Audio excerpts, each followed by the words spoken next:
সাইদুল সুমন ভাই হত্যা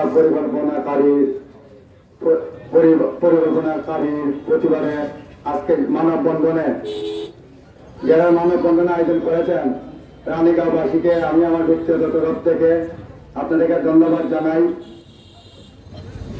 আর কত মানববন্ধন করলে প্রশাসনের টনক লড়বে আমরা বুঝতে পারতেছি না। একের পর এক মানববন্ধন করা হচ্ছে, আজকে 10 দিন হয়ে গেছে, এখন পর্যন্ত যে হুমকিদাতা তাকে গ্রেফতার করা হয় নাই। আমরা তার তীব্র নিন্দা জানাই। পাশাপাশি প্রশাসনকে জানিয়ে দিতে চাই, আপনারা যদি অতি তাড়াতাড়ি এই পরিকল্পনাকারীকে গ্রেফতার না করেন তাহলে আমরা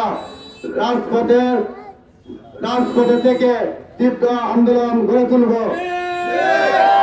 আপনারা সোনাঘাট মাধবপুরের মানুষ, আমরা প্রশাসনের প্রতি শ্রদ্ধাশীল, আমরা কিন্তু শান্তিপ্রিয়ভাবে এখন আন্দোলন করে যাচ্ছি।